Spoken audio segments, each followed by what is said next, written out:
All right, well, thanks for tuning in again to our Through the Bible series here at Calvary St. Joseph. I'm Chuck Rhein, and we're in the amazing book of 2 Timothy, one of the greatest of all 66, if you will.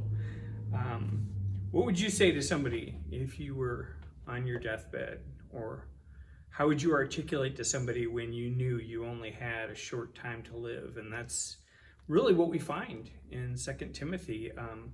Scholars tell us that Paul was in the Mamertine prison, and so he had one hole above him for oxygen as well as light. And he will not survive that. He will eventually be beheaded. And so out of all the people that Paul met, he said he had one guy after his own heart, and that's Timothy. And you know, when you want somebody you love to be equipped and to be ready for ministry as well as possible, this is what you do. You write through the Holy Spirit the second letter to Timothy. And so I love, for example, because scholars think that he was cold in his prison, but what he says in chapter 1, verse 6 is, for this reason, and he goes back to verse 5, I'm reminded of your sincere faith, a faith that dwelt first in your grandmother Lois, your mother Eunice, and now I'm sure it dwells in you as well. It says, for this reason, I remind you to fan into flame the gift of God, which is in you through the laying on of my hands. And so he's physically cold, but he's reminded to be white hot on fire for Jesus Christ, and that he's got a heritage behind him with his mom and with his grandmother. And there was a famous Polish king, and I probably will butcher his name if I tried to pronounce it, but it said that whenever he would go take on a conquest or try to do something that was of a high caliber, he carried with him a picture of his father. And he would say a prayer, and he'd say, Lord, help me not to dishonor my father's name, to make him proud. And that's the godly heritage that Timothy has, as God our Father is behind the motivations of Paul's heart. But I just want to take you into chapter 2, verse 19. There are some reasons that we get verses throughout the years in our Bible reading, and I don't know why mine comes up, but in chapter 2, verse 19, there's a reference to the rebellion of Korah from Numbers 16:5.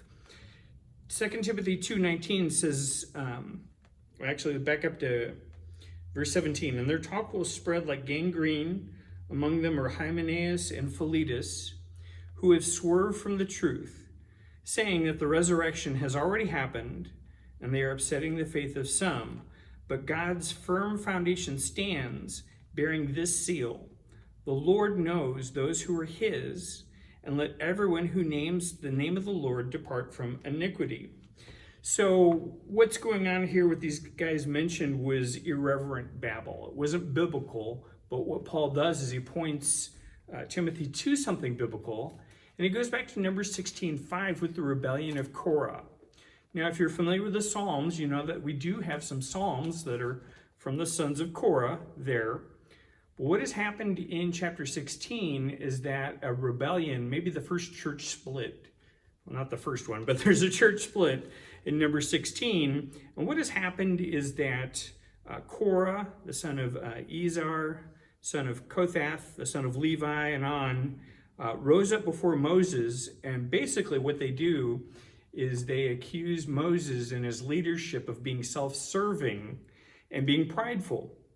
And they assembled themselves together in verse 3 against Moses and against Aaron, and said to them, you've gone too far.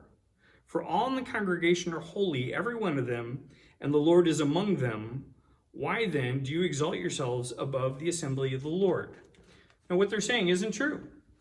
Children of Israel are not holy at this juncture, and they need a godly leader, and they do have a godly leader in the one that God raised up for them, and that's Moses. And what happens is kind of where we get that idiom in our culture. We talk about drawing a line in the sand. And what happens, God, through Moses, draws a line in the sand. He says, those that are for us, that are for God being behind this ministry, you get on this side of the line. And those that are in rebellion and are against what God's doing, you're on the other side of the line, and the earth opens up And Korah goes down, down, down. And so when Paul, who wants everything for Timothy, he's his faithful son in the Lord that he loves, he says, look, more than likely, you've been pastoring at Ephesus. It's a tough gig. I know that you're timid, and you're going to run into people that are going to cause division. And he quotes from number 16 to say, look, everybody who names the name of the Lord is going to want to depart from iniquity. And that's the difference between a wolf and a sheep. You just, in order to be able to figure out which they are, you just look at what's their diet. Wolves are going to feed on other sheep, but healthy sheep are going to beget healthy sheep. And so we want the best for the people we're investing ourselves into.